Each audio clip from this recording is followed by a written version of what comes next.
Mes chers compatriotes, j'ai décidé d'être candidat à la présidence de la République. La plupart d'entre vous, vous me connaissez déjà. La télévision y contribue largement. Mais puisque je sollicite vos suffrages, puisque je vous demande votre confiance, je voudrais ce soir vous rappeler qui je suis, vous dire ce que j'ai fait et quel est le sens de mon engagement. Je suis un Français d'outre-mer. Je suis né il y a 64 ans à l'île de la Réunion, où ma famille s'était établie depuis plus d'un siècle. Je suis un universitaire. J'enseigne depuis 37 ans. J'ai rempli également des fonctions publiques.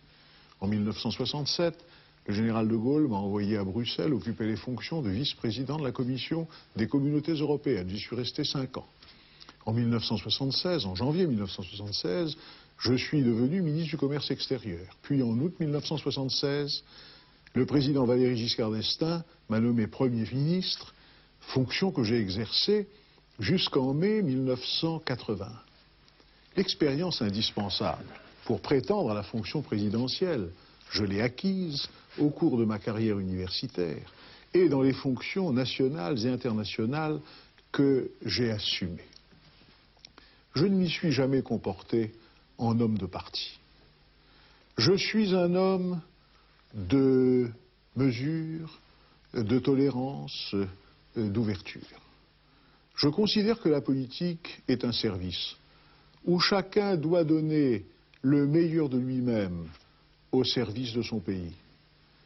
Un service qui ne doit être inspiré que par le seul souci de l'intérêt national. Quel est donc aujourd'hui le sens de ma candidature? Je veux m'opposer au déclin de la France, je veux rassembler les Français.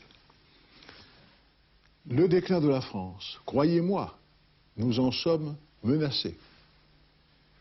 La baisse de notre natalité, le vieillissement de notre population, notre recul par rapport aux autres pays en matière de production et de niveau de vie, le déficit de nos échanges extérieurs, la persistance du chômage, l'incapacité de la France depuis 1981 à créer des emplois, à l'inverse des autres pays européens, des États-Unis et du Japon, voilà les réalités que nous ne devons pas nous dissimuler. Ce déclin, nous devons l'éviter. Nous pouvons l'éviter. La France est un pays qui dispose d'un grand capital d'intelligence et d'innovation.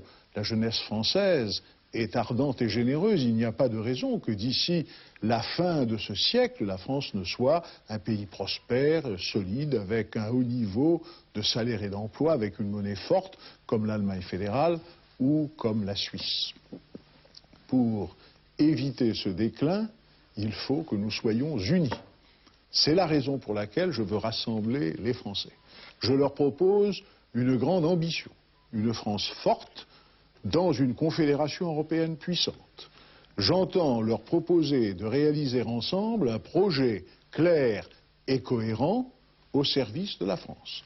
Ce projet concerne l'éducation, la formation, la compétitivité de nos entreprises, l'emploi, la solidarité nationale, l'action impartiale de l'État au service de tous les citoyens. Ce projet, nous pouvons le réaliser si nous sommes unis. C'est pour atteindre ces objectifs que je m'oppose au système socialiste. Je suis convaincu que si la France revenait au système socialiste, elle serait menacée de stagnation et de médiocrité à un moment où il faut au contraire que nous mobilisions nos énergies et toutes nos ressources pour affronter le grand marché intérieur et entrer dans la compétition internationale avec succès. L'élection présidentielle comporte un grand enjeu.